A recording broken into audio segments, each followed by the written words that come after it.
Friends, greetings. Today, let us have a discussion. Today, let us have some purposeful discussion on certain topics that concern us most in our daily life. Hopefully, today we will have a discussion that is much more purposeful, much more relevant, and much more concerned regarding our daily lives, not only individually, family, and socially. Till now, our discussions have always been on certain aspects that concern or that cover certain different things, not the issues that we face daily on our human front or on our daily life fronts.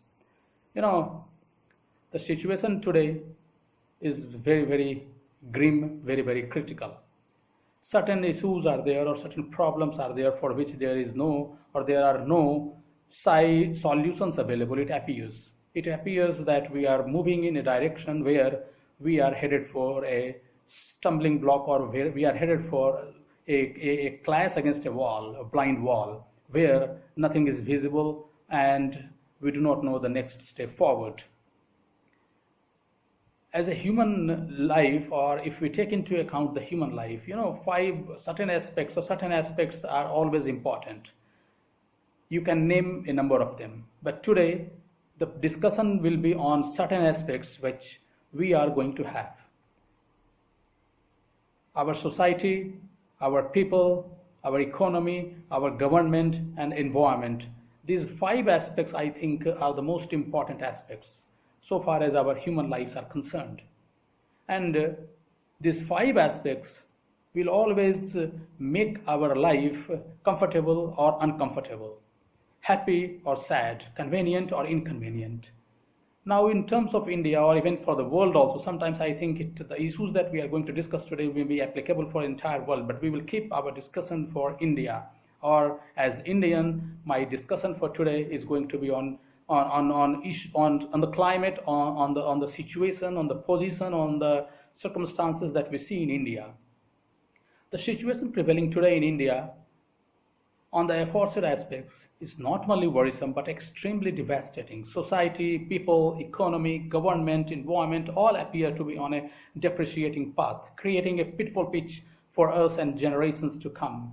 We can name more aspects, but knowingly I am taking up only these 5 only for a pinpointed discussion or bulletin to be discussed. India, with 137 crores population, claiming to have extremely rich traditions, high moral and human values, unique spirituality, should have unparalleled strength and played the role of a torchbearer in world on 5 above aspects. But what is the reality? What sort of reality we are having or we are facing today? Should we feel happy and proud, or should we feel sad and ashamed about the realities, hoping for best results? Do we try equally well with best motives and intents? What are we doing with them?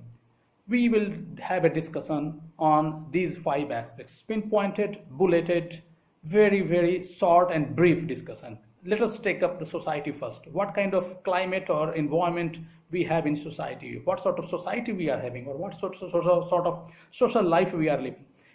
Certain aspects, you will all agree, what I'm going to discuss here today appears at its fragmented best, with divisiveness omnipresent.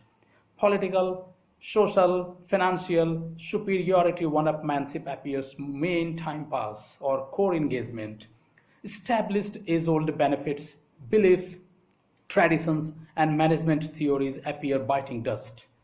Perverted religiosity more in use in public life than real spirituality, turning more and more figurative, quantitative than qualitative in respect of education, healthcare, employment, ethical values. Food habits inclined more towards taste of tongue than abdominal or physical ethics, less respectful towards elders, parents, gurus, values, traditions, ethics. Joint family to nuclear family, where we are moving forward, joint family to nuclear family to single parent, then live-in, and now same-sex family. After this, what sort of family we are going to have? Or there will not be any family, or we will have a path of destruction to have any family. Dressing or clothing more for the public eye than inner soulful eye or comfort. Selfishness and immediate interest. benefits, pressing factors behind decisions that we take or anybody takes. Money alone is most important. Money alone appears to be most important and coveted ingredient for life and living. Totally disrespectful towards women, utter violation of Indian cherished values, suffering from more bad vibes like lack of trust, depression, stress, anxiety, inactivity, loneliness, sinner than me attitude, than good vibes required for a comfortable and convenient living. I hope you all agree with the points that I have just put up for discussion against society. Next aspect we are going to discuss is about people. What sort of people or what kind of people we have around or what kind of people we have become for others or others have become for us. Inclined more to disobey, violate established principles, values, laws, rules, taking social media as family and seriously ignoring our own families, engaged more in cheating financially, hiding facts, following herd mentality, being disloyal, non-productive activities, harmful and violent behavior, activity mostly or active mostly in areas everywhere, not only online, offline, both, of no or less qualification. We always venture into the discussion where we have no qualification, no knowledge, or less qualification, less knowledge, completely ignoring larger benefits, interests of the country, society, and mostly self-serving, self-centered, short-sighted, and immediate personal goals. Poach others' policy and philosophy, causing ultimate harm and destruction. Role models or modeled personalities missing completely, average personalities in plenty and illustrious personalities in scarcity, almost no or less receptive for others' views or opinions, that which we don't respect at all. We don't promote others' values, we don't want to hear, listen others' values and opinions, and always imposing one's own thoughts and preferences on others. Women and children are most disrespected and exploited lot, making them vulnerable, that we can see, we can experience around us. Men will be men, but women are behaving like men. They appear to have no empathy or sympathy for women or children suffering at the hands of society or government. I hope you all agree with this assumption. Wrong choices have become more routine, spoiling overall quality of life. This kind of society, maybe it is turning out to be today. Now let us turn to the third aspect, which is economy. Standstill, lifeless, waiting anxiously for life-saving oxygen. I hope you are also experiencing the same thing. Unemployment, low productivity, and lack of liquidity, multiple-edged sword, bringing India down on many parameters of economic growth and development. I hope you agree with me. Lives and livelihoods being destroyed due to mindless demonetization, unplanned goods and services tax, and now corona-induced lockdown. We have already completed, or we are going to complete fifth phase of lockdown. Unlock 1 is going on. We do not know how many unlocks or how many lockdowns will be going through or we will be going through. GST or goods and services tax urgently, immediately needs to be redrafted, restructured, and applied in a totally new avatar for revival of the Indian economy. Lockdown not suitable at all for free and open societies like India. It is suicidal. 21st century most crucial for India, as both Congress and BJP ignoring core ethics, Vastu fundamentals, and sharing principles prevalent for centuries in India. Gargantuan loss of business, huge loss of employment, entrepreneurship, most unfortunate. We are losing everything. How around 40 crore or 50 crore families existing in India, how they are going to lead their lives? It is becoming difficult, more difficult day by day, day in, day out. Lack of a fiscal awareness, fiscal discipline, fiscal planning, and fiscal strategy on the part of the government, or maybe in terms of economy, all departments or agencies who are looking after the economic aspects of the country. Leadership negative, begetting negativity all around owing to its negative decisions. because the decisions that are being taken appear to be negative, converting the actions into negative results and ultimately bringing negativity all around. Now, the most important aspect today is the government, how our government is perhaps behaving, or how they are disposing themselves, what is required of them, and what they are actually doing on the ground. Governments in India are perhaps for elections, of elections, and by elections only. No real government appears to be in existence, operation, or purpose. Leaders are only interested in usurping power at any cost. They want power, they want chair, they want the glamour of power or glamour of chair at any cost. Manned all its important and activist eyes and ears, like CBI means Central Bureau of Investigation, EC means Election Commission, ED means Enforcement Directorate, IT Income Tax Department, Reserve Bank of India, Chief Vigilance Officer, courts, police department, and governance systems, etc., etc., etc., whatever you name. You don't see them functional, or rather we see them dysfunctional. They do not know what they are doing, and they don't know what they are required to do, or what they are expected to do. Trial deficient, trust deficient, transparency deficient.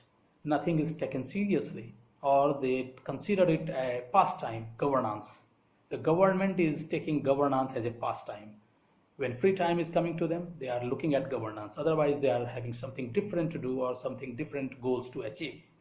Perhaps appears not to follow Indian core values, Vastu, and Constitution appears violative of its basic core and fundamental socio-economic welfare objectives. What were the objectives when India got freedom? While the Constitution was drafted and adopted in the year 1950, are we fulfilling them?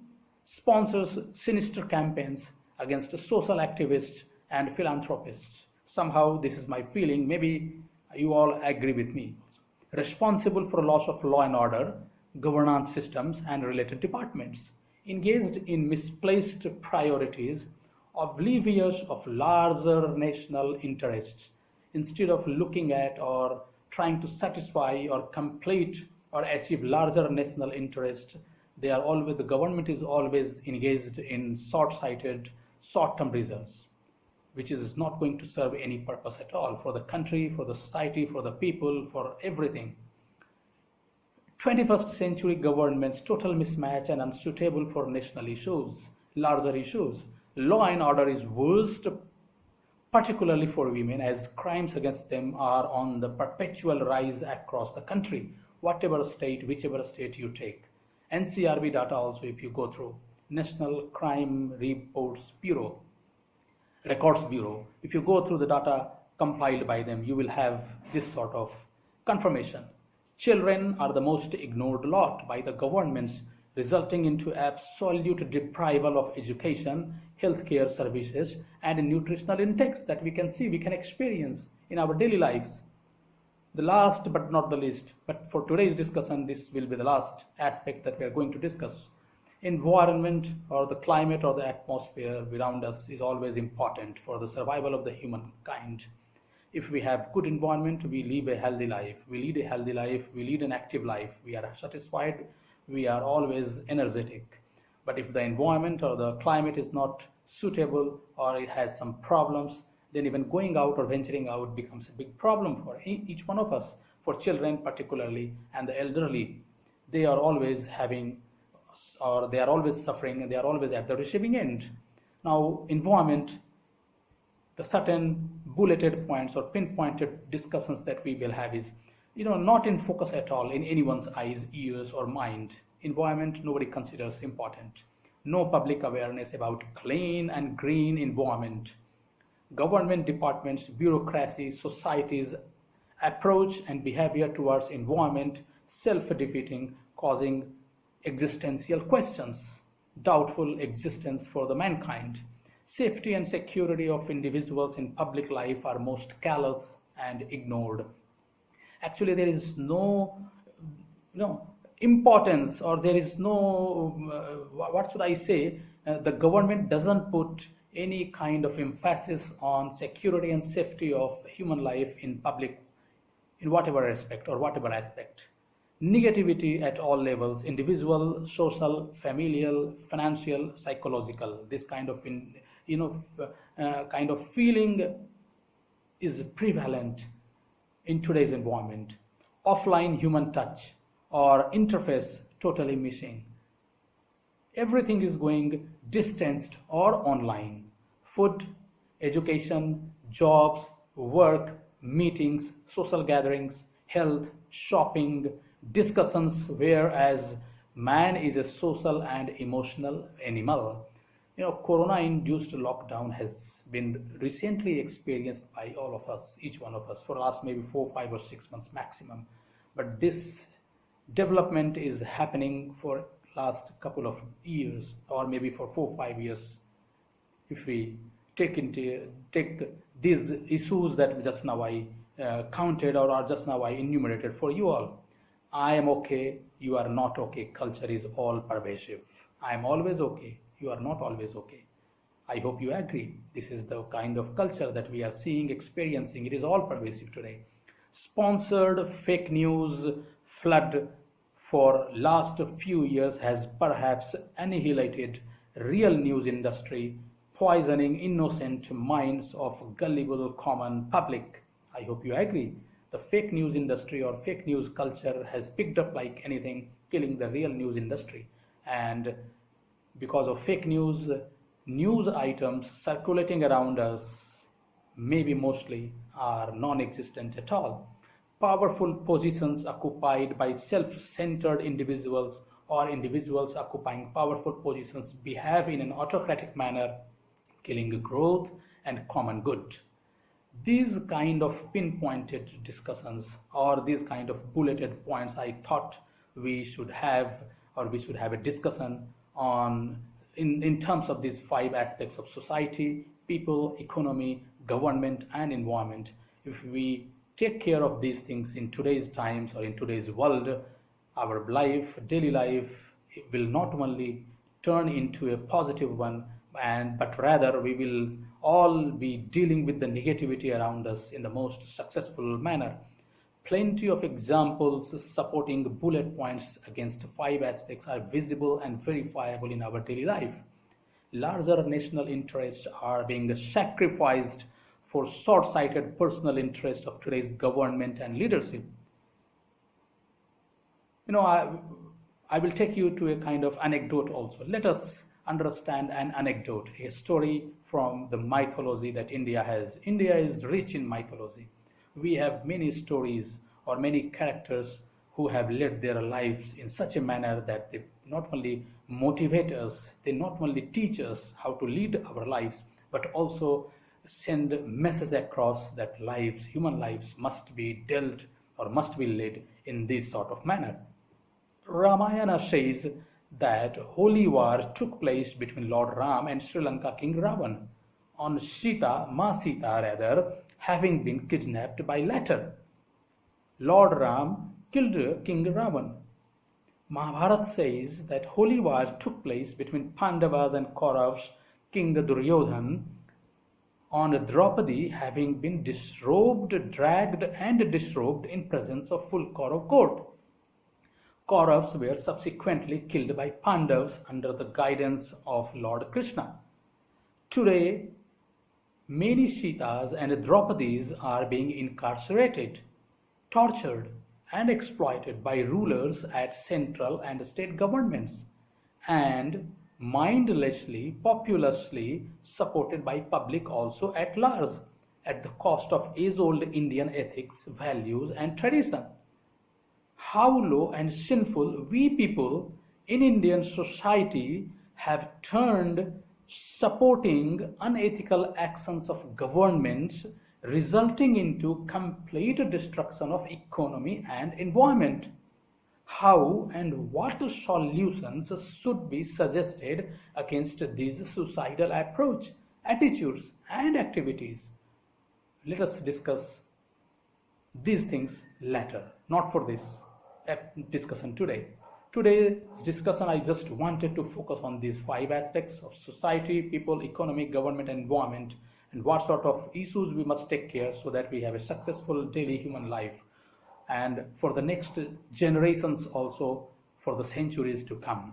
Not only we live a world where we feel comfortable, we feel convenient to live or to lead a human life, but rather we promote or we motivate our coming generations to lead their lives in such a way that they leave a legacy behind them for their next centuries or next generations to follow the good ones, the good traditions and the good ethics and good values. Friends, let us do our best and let us hope for the best also. Friends, thanks a lot, and with the